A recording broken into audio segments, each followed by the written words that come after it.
Olá pessoal, tudo bem com vocês? Nessa videoaula nós vamos falar sobre transformação linear. Para nós entendermos melhor a definição de transformação linear, é necessário que nós lembremos da definição de função. Tá? Caso você não lembre da definição de função, eu recomendo que você pause o vídeo nesse momento, busque aí o melhor entendimento da definição de função e após isso você pode retornar. Tá? Se você quiser já aproveitar e fazer uma pesquisa sobre também o conceito de função injetora, sobrejetora e bijetora, que também será necessário para aulas futuras. Então você já pode aproveitar e verificar esses conceitos. São conceitos básicos lá do ensino médio, mas que servem de suporte aqui para nós entendermos e compreendermos melhor, na verdade, os assuntos que nós vamos estudar aqui. Transformação linear não é um assunto tão complicado de se entender, não é uma álgebra tão abstrata assim. Todos os exemplos e exercícios que nós vamos fazer já foram feitos, de uma certa forma já tivemos algumas experiências nessa metodologia em assuntos anteriores lá em álgebra, lá em geometria, tá? Então, aqui o que interessa é que nós tentemos entender aqui o conceito de definição, o conceito de transformação e a partir desses conceitos aplicar em novos assuntos e novas teorias que vamos ver hoje. Vamos ver aqui para frente. Outro detalhe importante antes de nós continuarmos para que serve uma transformação linear? Em algum momento na sala de aula nós já falamos sobre isso. Eu coloquei, por exemplo, como é que hoje a questão da computação gráfica, como que os desenhos animados, as animações de uma maneira em geral, os filmes que requerem, imagina que se fosse feito manualmente, o trabalho que daria para fazer hoje um filme em 3D seria um absurdo, né? Sem falar da questão de quadros e frames que seriam necessários para produzir um vídeo seriam absurdos, né? Seriam praticamente infinitos. E a partir de transformação linear, a aplicação de transformação linear é possível que, efetuando alguns cálculos e alguma álgebra, consiga-se ali algum resultado bem mais satisfatório, bem mais efetivo, né? Então, uma das aplicações, por exemplo, imagina que você tenha um desenho em 2D e aí você quer projetar esse desenho em 3 dimensões. Então, a partir de funções, né, a partir de transformação linear, você consegue, então, representar um desenho em 2D e transformar esse desenho, essa animação em 2D, em 3D. Ou seja, para cada posição no plano desse plano, né, desse desenho em 2D, você teria uma representação em 3D. E isso aí já poderia economizar um trabalho absurdo, né, para quem trabalha na questão de computação gráfica. Então, esse é só um exemplo.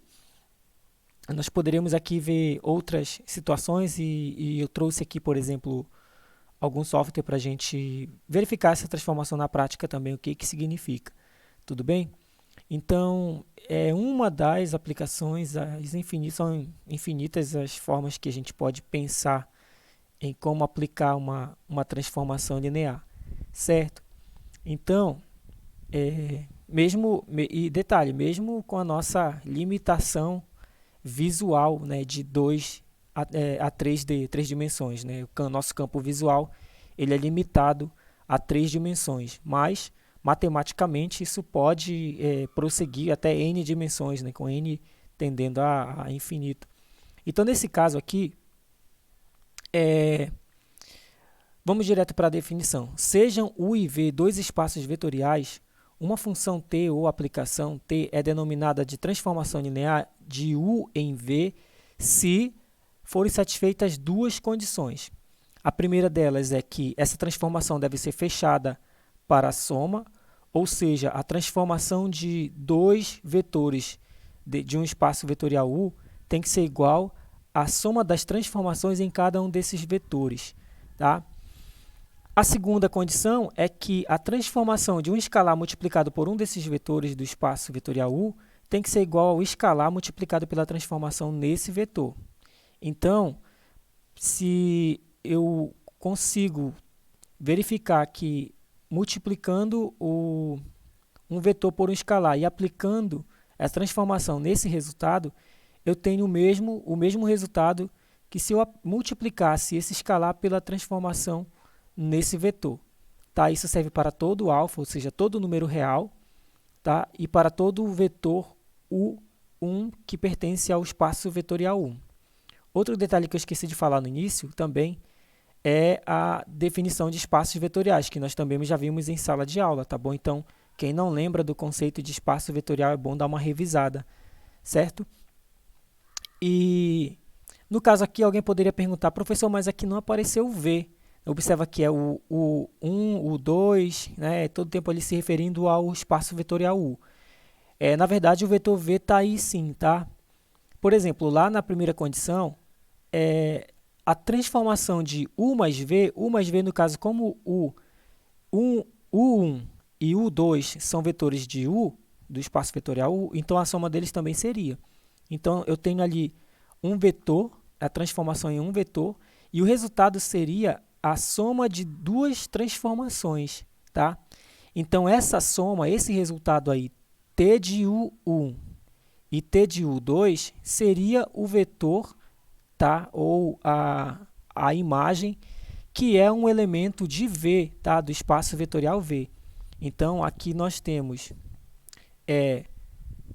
o U, que aqui nós estamos utilizando os vetores U1 e U2 do espaço vetorial 1, e o resultado ali, T de U1 e T de U2, e também o resultado alfa vezes T de U1, são dois vetores do espaço vetorial V. Tudo bem? Então, na verdade, eles estão aí sim, certo? São as imagens que pertencem ao espaço vetorial V, certo? Observação, se U for igual a V, a transformação linear é chamada de operador linear. O que significa isso? Como eu falei no início, um exemplo seria uma transformação de R2 em R3, que transforma o plano em um espaço tridimensional. Eu tenho um exemplo claro aí que não pode ser um operador linear. Por quê? Porque o meu domínio, nesse caso, né, que é o R2, e o meu contradomínio é o R3. Então, como está gerando um vetor de uma outra dimensão, então não tem como o meu domínio ser igual ao meu contradomínio aqui. Então, nesse caso, né, de R2 para R3, no caso, não tem como ser um operador linear. Um operador linear ele sempre vai ser sempre na mesma dimensão, tá? Ou seja, tem que coincidir, tá? O domínio tem que ser o mesmo, tem que ser igual ao contradomínio, certo? Exemplos. A transformação linear nula. Então, imagina, eu tenho uma determinada transformação que pega qualquer vetor, né? No caso, pode ser no R1, R2 ou R3, tanto faz. E o resultado sempre gera um vetor nulo. Também pode ser um número zero, escalar zero, pode ser um vetor do R2, do R3 e assim sucessivamente. Tá? Então, toda vez que os resultados forem zeros, eu tenho uma transformação linear nula, independentemente de quem seja o domínio. Tá? A imagem, no caso, ela é única, que é o vetor nulo. Segundo, um operador linear de identidade. O que é um operador linear de identidade? Então, imagina que eu tenho uma transformação que ela pega um vetor U e gera como imagem o próprio vetor U. Tá? Então, se U, por exemplo, for um vetor do R2, o resultado vai ser o próprio U do R2 também. Se o U for um vetor do R3, o resultado vai ser o mesmo vetor U no R3. Então, sempre que o resultado, no caso, dessa transformação for o próprio vetor do domínio, então eu tenho um operador de identidade. Ok?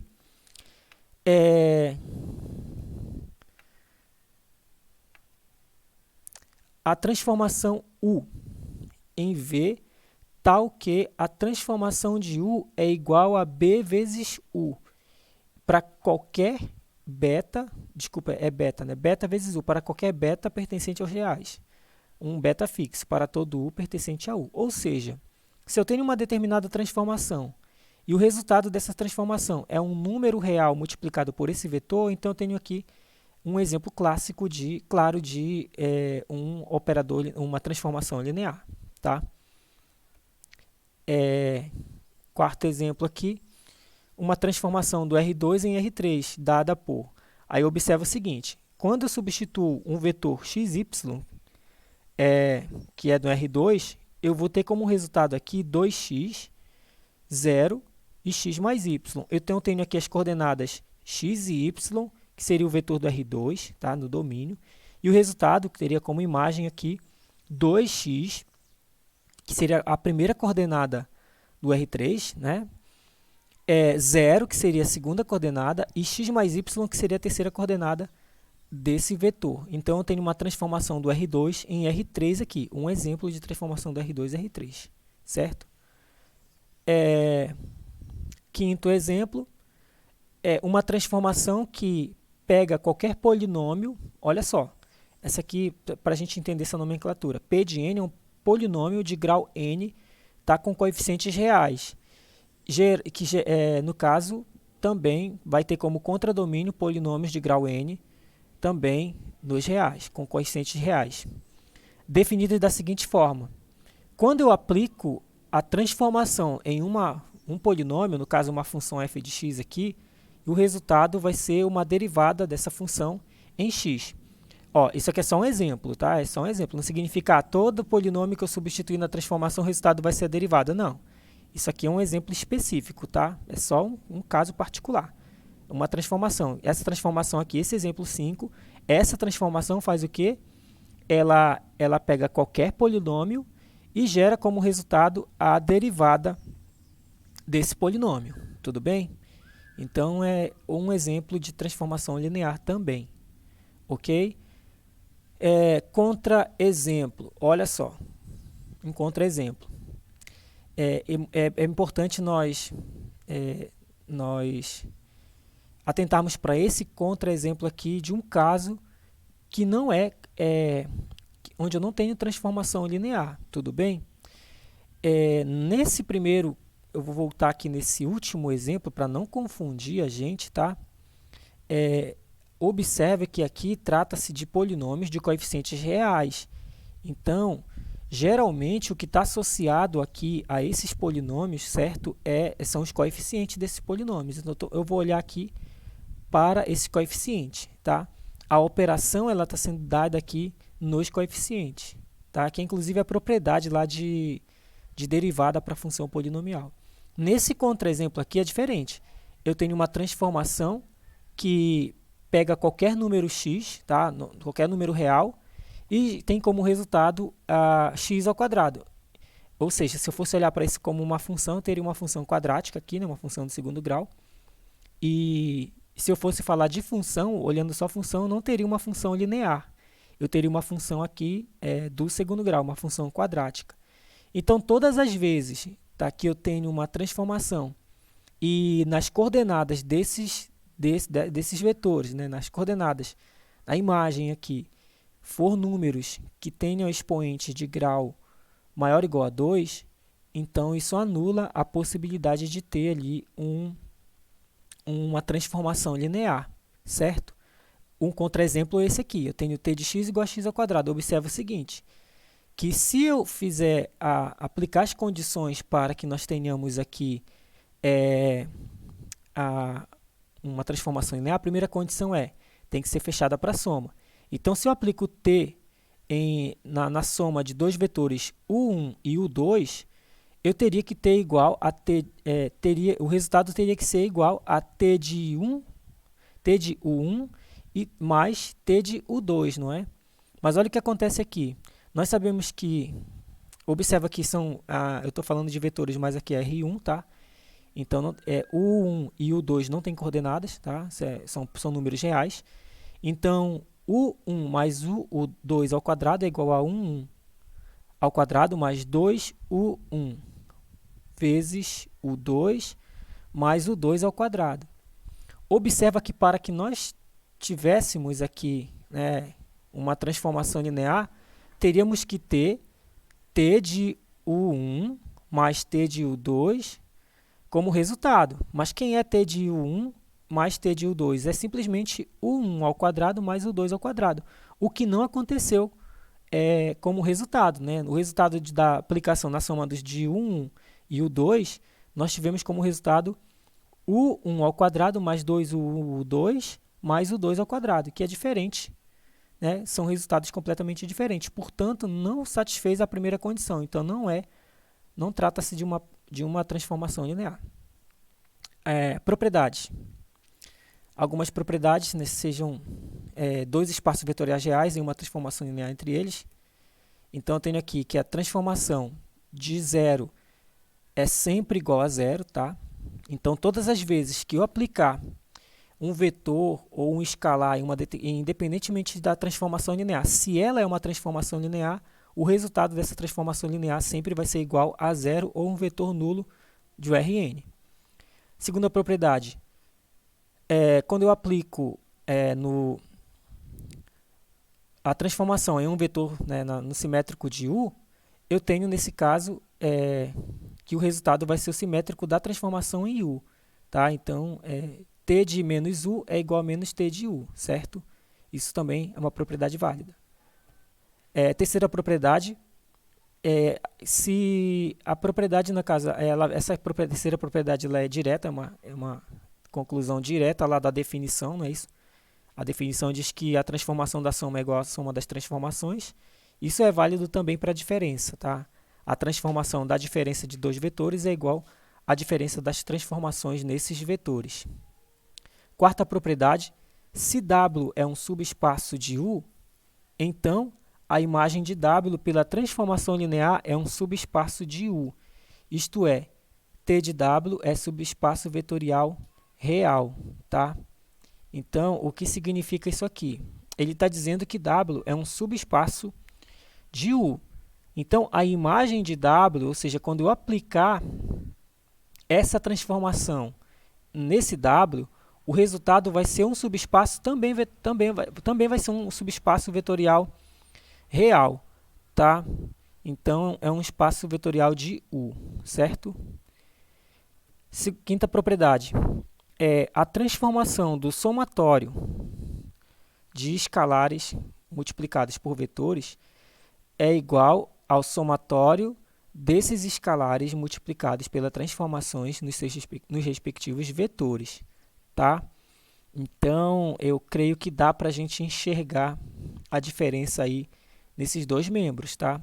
Observa que no primeiro membro a transformação está sendo aplicada no somatório e no segundo membro a transformação está sendo aplicada nos vetores, tá? Então, essa é a diferença. Sexta propriedade, sejam U e V espaços vetoriais reais e B um conjunto U1, U2 até UN, uma base de U, e dados vetores V1, V2 e Vn, vetores arbitrários de V, existe uma transformação linear tal que, antes de mostrar aqui, só lembrando o que é uma base, tá? Quem não lembra também pode ir lá voltar e pausar o vídeo e verificar a definição de base, tá bom? Mas, basicamente, o que significa? Ele está dizendo que B é uma base de U. Isso significa que os vetores U1, U2 e UN são vetores de U também, e esses vetores, tá, eles geram o espaço vetorial U. Tá? Para ser uma base não precisa ser vetor do espaço vetorial, tudo bem? Mas nesse caso aqui nós temos o seguinte, que esses vetores U1 e U2 até o N, eles são Li e geram U. Essa é a condição para ser uma base, tá bom? Então, significa o seguinte, se B é uma base e dados os vetores V1, V2 e Vn, que são os vetores pertencentes ao espaço vetorial V, que é a imagem, tá, no caso, existe alguma transformação linear que faz o seguinte, existe uma transformação T de U em V, tá, na qual a transformação de U1 gera o V1, a transformação em U2 gera o V2 e a transformação em UN gera Vn, tá? Então, existe essa transformação, tudo bem? Núcleo e imagem, para a gente finalizar a nossa aula de hoje, certo? Eu vou apresentar aqui a definição de núcleo e imagem. Temos um pequeno exercício, se der tempo ainda a gente faz, certo?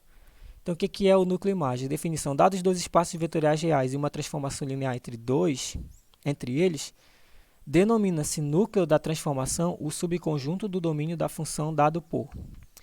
Então, aqui pode ser representado por Q de t, tá? Ou n de t. Então, o núcleo vai ser todos os vetores de U, presta atenção, o núcleo, tá? De uma transformação aplicada em um espaço vetorial, tá? Então, o U aqui é o domínio, certo, dessa transformação, só que não é todo o U que faz parte do núcleo, tá? Não é todo o espaço vetorial U, e sim são todos os vetores, tá? É o conjunto dos vetores que pertencem a esse espaço vetorial U, tal que, quando eu aplico a transformação nesses vetores, o resultado é igual a zero ou o vetor nulo. Tudo bem? Então, se o resultado, por exemplo, é um escalar, quando eu aplico o vetor, o resultado dá quanto? Tem que dar zero para esse vetor poder fazer parte do núcleo. Se é o resultado, né? No caso, se a imagem dessa transformação é o conjunto do R2, então o resultado tem que ser o vetor nulo do R2. Se a imagem é um vetor do R3, então o resultado tem que ser o vetor nulo no R3 e assim sucessivamente. Tudo bem? Então, quem é o núcleo de uma transformação? É o conjunto formado, tá? É o conjunto formado por todos os vetores, tal que, quando você aplica a transformação nesses vetores, o resultado tem que ser igual ao vetor nulo. Tudo bem? Esse é o conceito de núcleo, certo? E a definição de imagem, dados dois espaços vetoriais reais e uma transformação linear entre eles, denomina-se imagem da transformação o subconjunto do contradomínio da função dada por imagem de t é igual a v, são todos os vetores que pertencem ao espaço vetorial v, que é o contradomínio, tal que existe um vetor u que pertence a U, onde t de U é igual a V. É muito, muito, muito parecido com a imagem de função. Para quem lembra da imagem de função lá, em números reais, não vai ter dificuldade de entender isso aqui, tá? Então, lembrando que aqui nós estamos trabalhando com vetores no plano, no espaço ou no Rn. Aqui é o seguinte: quem faz parte da imagem da transformação? Apenas os vetores que são resultados, tá, de alguma aplicação da transformação em algum elemento do domínio U. Tudo bem? Então, são apenas os vetores que se associam com algum vetor do domínio U, certo? São só os resultados possíveis. Por exemplo, se existem infinitos resultados, imagina que uma função f de x igual a 3x. É uma função do primeiro grau, uma função linear, e pelas definições a gente vê facilmente que é uma transformação linear também. Tá? Então, se é uma transformação linear, f de x igual a 3x, por exemplo, quantos resultados possíveis a gente pode ter dos reais nos reais aí? Observa que para qualquer número real que eu substituir para x, eu vou sempre ter um número real y, né, como resultado. Né? No caso aí, f de x igual a 3x. Então, o 3x pode gerar para mim quantos resultados? Infinitos. Então, não tem como eu escrever esse resultado. Então, existe uma forma mais sintética de escrever, que é exatamente a forma como está aparecendo a imagem. Tá? No caso, eu poderia dizer que a imagem de t seria igual a todos os números reais. Certo? Vamos ver alguns exemplos aqui para fixar melhor tanto a definição de transformação linear quanto a definição de núcleo e imagem. Certo? Deixa eu só mudar aqui a minha tela. Aqui nós temos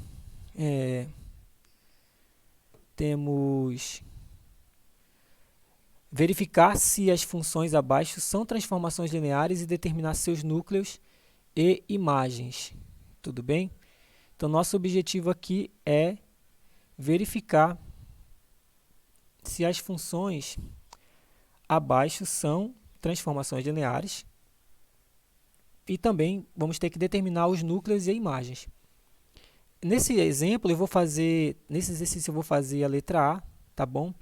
E vou deixar aí com vocês a letra B e C, tá? Vou deixar aqui algumas dicas para que vocês possam responder e na próxima aula a gente discutir sobre isso. Bem, então eu vou aqui pegar uma outra tela, tá? Então preste atenção, ele quer que nós determinemos aí o núcleo e imagem, né? E antes disso verificar se a transformação aliás, se a aplicação é ou não uma transformação, não é isso? A primeira, letra A no caso, t de xy igual a 2x menos 3y. O que está sendo feito aí? Está sendo tomado um vetor do R2, tá? Um vetor, ou seja, o vetor xy, e aplicado a transformação gera como resultado 2x menos 3y. Ou seja, eu tenho aqui uma aplicação, do t, no caso, é uma aplicação de R2,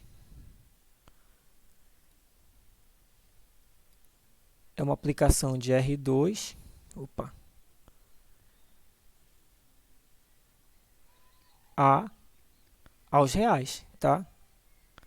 É uma aplicação de R2 em R. Certo. Por quê? Porque eu pego um vetor do R2 e transformo num número real. Então, eu tenho que verificar as seguintes condições. A primeira condição é t de V1 mais V2. Tá? Olha só, eu estou pegando o V aqui porque o 1 é chato de falar, né? Mas eu vou colocar um V aqui só para diferenciar. Então, o V aqui nesse caso seria um vetor do R2, tá? E o resultado disso tem que ser igual a t de V1 mais t de V2. Então, para a gente ter aqui uma transformação linear, é necessário satisfazer primeiro essa condição, certo?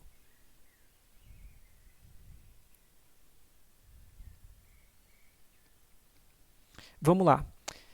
Quando nós aplicarmos aqui o vetor V1 mais V2, certo?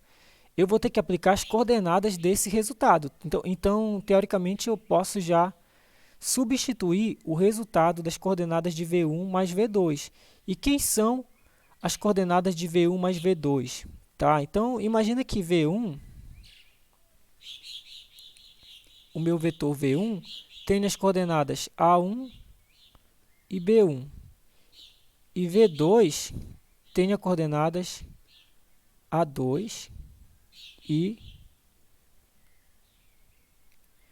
o V2 tem as coordenadas A2 e B2. Tá? Então, estou explicando detalhadamente aqui para a gente não se perder.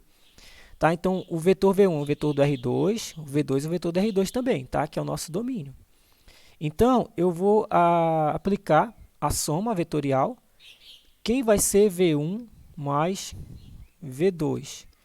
V1 mais V2 vão ter as coordenadas. Eu vou somar aqui cada coordenada com a sua respectiva coordenada no outro vetor. Então, aqui eu tenho A1 mais A2. Vai ser a primeira coordenada desse resultado aqui, desse vetor.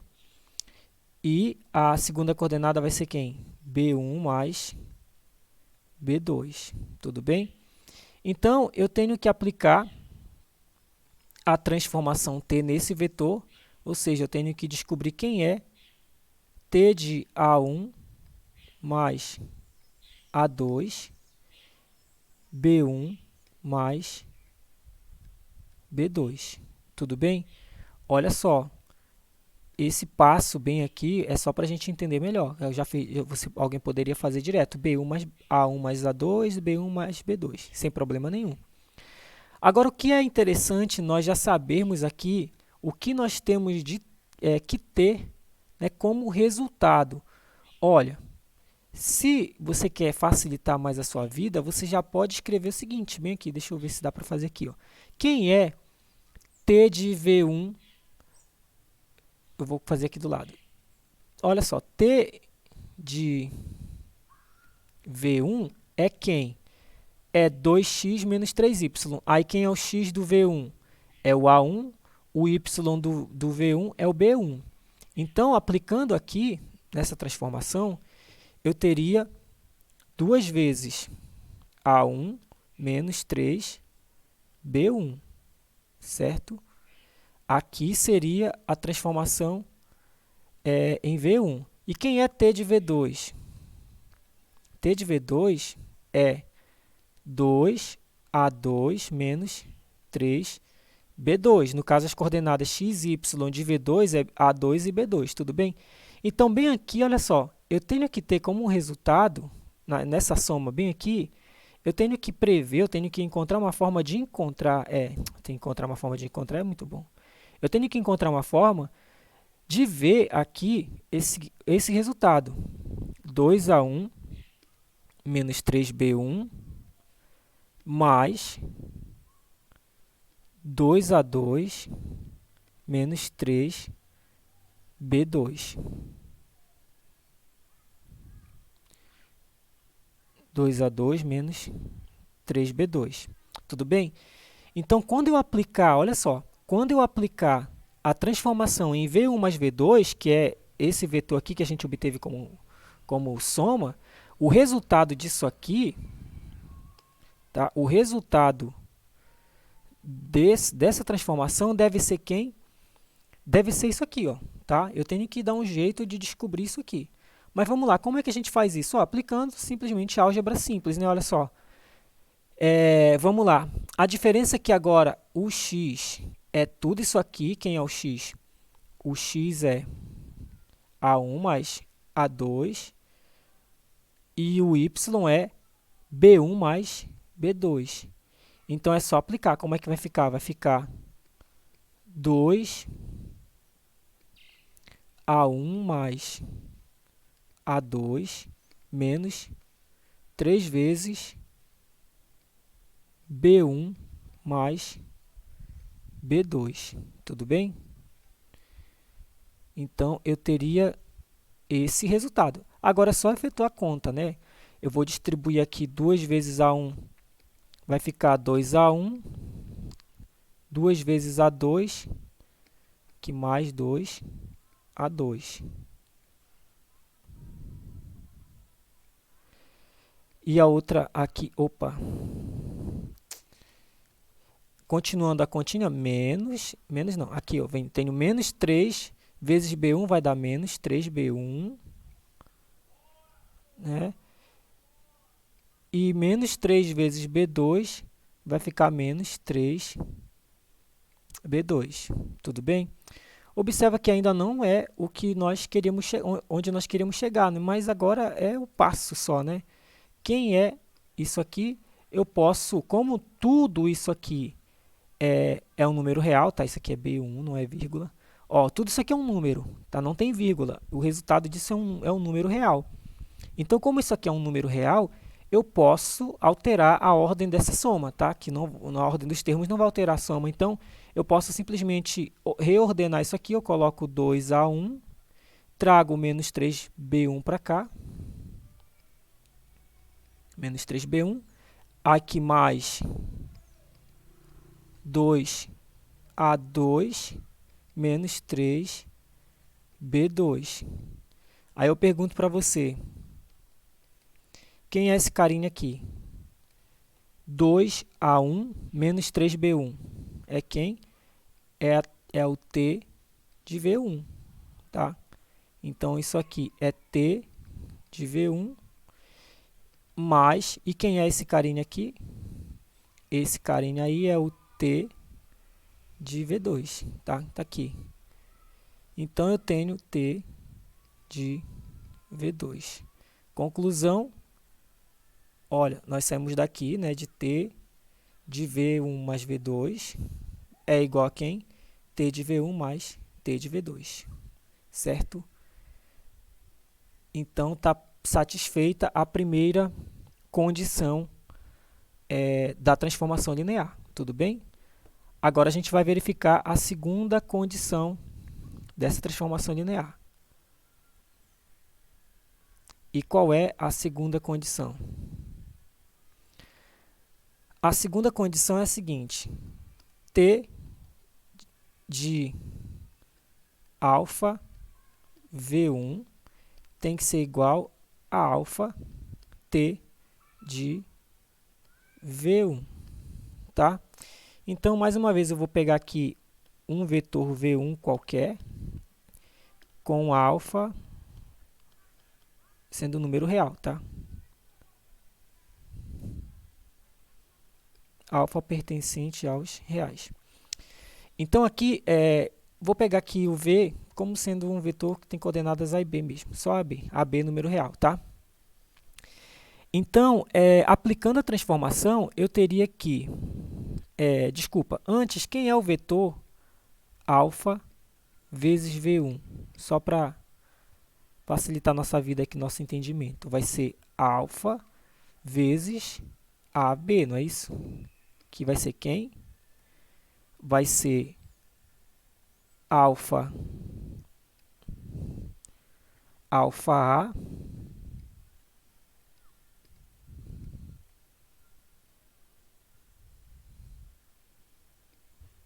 vai ser alfa A e alfa B, né? Teria esse vetor aqui, tá? Isso aqui não é um 2, é um alfa, tá? Desculpa aí que tá parecido com 2. Então, quando eu multiplico o número real alfa pelo vetor AB, eu tenho alfa A, alfa B. Então, como é que vai ficar isso aqui? Vai ficar T de alfa V1 vai ser igual a quem? Quem é a coordenada de alfa V1? É alfa A, alfa B, não é isso? Então, aplicando a transformação, lembrando que a lei da nossa transformação, né? Deixa eu voltar aqui. Eu vou colocar aqui a genérica, né? A lei é a seguinte: T de xy é igual a 2x menos 3y. Isso aqui foi dado no problema, tá? E a transformação é a aplicação que eu quero descobrir se ela é ou não uma transformação linear. Então, nesse caso, eu vou aplicar aqui a transformação. Quem são as coordenadas de alfa V1? No caso, alfa A, alfa B. Tudo bem? E aplicando na lei de formação, vai ficar 2 vezes x. Quem é x? É alfa A menos 3 vezes y. Quem é y? É alfa B. Alfa B. Tudo bem? Só que detalhe, se eu fosse aplicar aqui, pessoal, a transformação no vetor V1, quem que seria T de V1? Só para a gente deixar já guardado aqui, tá? Quem é T de V1? É simplesmente no lugar das coordenadas x, y, eu vou colocar A e B, né? Então, vai ficar T de V1, vou colocar numa outra cor para não confundir. T de V1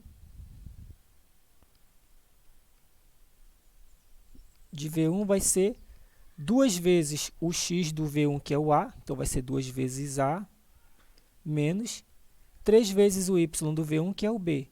Então, esse é o resultado da transformação em V1, tá? Aqui a gente começou a aplicar a transformação em alfa V1. O que nós queremos, onde nós queremos chegar? Nós queremos chegar que quando nós aplicamos a transformação em alfa V1, o resultado é o mesmo que alfa vezes a transformação de V1. Então, observa que aqui eu posso simplesmente fazer o quê? Eu posso, continuando aqui, eu posso colocar em evidência o alfa, né? Posso colocar em evidência o alfa. Alfa vai ser igual a quem?